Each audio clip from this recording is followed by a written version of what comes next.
Hello all, చాలా రోజుల తర్వాత ఒక మంచి వ్లాగ్తో వచ్చాను. అమ్మ వాళ్ళతో కొమరవెల్లి మల్లన్న దేవస్థానంకి వెళ్ళడం జరిగింది రీసెంట్గా. సో అది వ్లాగ్ తీసి పెడదామని అనుకుంటున్నా. అండ్ ఫైనల్లీ ఈరోజు అది కుదిరింది. సో షాప్స్ అయితే ఎదురుగానే, మనకి టెంపుల్ ఎదురుగానే లైన్గా మొత్తం షాప్సే ఉంటాయి. ఏదైనా ఎమర్జెన్సీలో కొనుక్కోవాలన్నా ఏం ప్రాబ్లం ఉండదు. సో అండ్ ఇంకా గుడిలోకి వెళ్ళిపోదాం. మనకి గుడిలోకి వెళ్ళగానే ఫస్ట్ స్టార్టింగ్ ఇలా ఎంట్రన్స్లోనే మనకి రేగు చెట్టు, చాలా ఇయర్స్ బ్యాక్ది కాబట్టి చాలా పెద్ద చెట్టు ఉంటుంది. అండ్ పూల దండలు అక్కడ అవైలబుల్గా ఉంటాయి. అవి చాలామంది చెట్టుకు వేస్తూ ఉంటారు, ఒక నమ్మకం లాగా. అండ్ అక్కడే దీపం పోసేది కూడా ఉంటుంది అనమాట. ఇక్కడ కూడా చాలామంది పట్నాలు వేస్తూ ఉంటారు. కొంతమంది దేవుడు వస్తూ ఉంటుంది, పట్నం వేసినప్పుడు దేవుడు వస్తుంది అనమాట. సో చూడంగానే అంటే కొంతమంది గుడిలో ఇట్లా రాగానే, ఇది పైన గుడిలోకి పైన కూడా పట్నాలు వేస్తారు.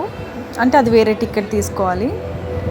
పైన పట్నాలు వేసేవాళ్ళు డైరెక్ట్గా, అంటే వాళ్ళకి వేరే వే నుంచి డైరెక్ట్గా తీసుకెళ్తారు. పైన పట్నం వేసిన వాళ్ళకి లైక్ మనకి స్పెషల్ దర్శనాలు ఇట్లాంటివి ఉంటాయి కదా, అది టికెట్ని బట్టి ఉంటుంది. అది కింద పట్నం వేసిన వాళ్ళకి నార్మల్గా వాళ్ళు లైన్లో పైనకి రావాలి. అండ్ దీన్నే మల్లన్న పట్నాలు అంటారనమాట. సో అందరూ సేమ్ ఇదే వేస్తారు. ఎవరికైనా మల్లన్న పట్నాలు వేయడం ఉంది అంటే ఇలాగే వేస్తారు.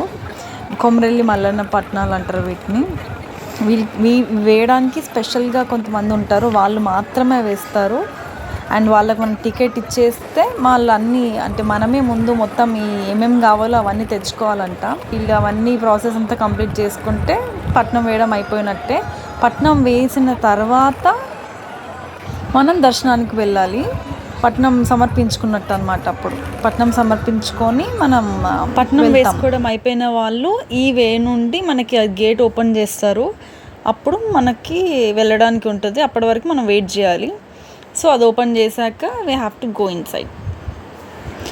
దర్శనం అంతా అయిపోయి కిందికి దిగేటప్పుడు మనం ఇక్కడ, అంటే మనం కొబ్బరికాయ ఇస్తే వాళ్ళే కొబ్బరికాయ కొడతారు, మనం కొట్టడానికి వెళ్ళగానే జస్ట్ వాళ్ళకి ఇలా కిందికి వెళ్ళిపోవాలి. ఇక్కడ నుంచి ఈ రోస్ అన్నీ కంప్లీట్ చేసుకుని మనం బయటికి వెళ్ళేస్తే బయటికి వెళ్ళిపోయినట్టే. ఇంకా ఇలా వస్తుంది. ఇక్కడ కూర్చోవచ్చు. అండ్ అంటే కొంచెం సేపు రెస్ట్ తీసుకోవాలనుకున్నారు, ఇక్కడ కూర్చునే అవకాశం కూడా ఉంటుంది. అండ్ మనకి ప్రసాదం కౌంటర్స్ కూడా ఇక్కడే ఉంటాయి. And at the same time ఇక్కడ ఇదిగోండి కనిపిస్తుంది కదా, చీరలు అండ్ కొంగలి, ఈ రెండు ఇక్కడ సేల్గా పెట్టారు. You can see here. అంటే ఎవరికైతే ఇంట్రెస్టెడ్ ఉందో వాళ్ళు దీన్ని పర్చేస్ చేయవచ్చు అనమాట. మొత్తం అయిపోయింది కాబట్టి ఇంకా మా డాడీ ప్రసాదం కౌంటర్ దగ్గర లైన్లో నిల్చోవడానికి అయితే వెళ్ళారు. సో ఇంకా మేము అందరం మళ్ళీ లోపలికి వెళ్ళేసి, లోపల కాసేపు మా డాడీ వచ్చేదాకా కూర్చుందామని చెప్పేసి లోపలికి వెళ్ళాము. ఇక్కడ ఆయిల్ పోస్తారు. అదే రేగు చెట్టు ఉంది కదా, రేగు చెట్టు దగ్గర దండం పెట్టుకొని ఇక్కడ ఆయిల్ పోస్తారు. ఇక్కడ రేగు చెట్టు ఎదురుగానే ఎగ్జాక్ట్లీ.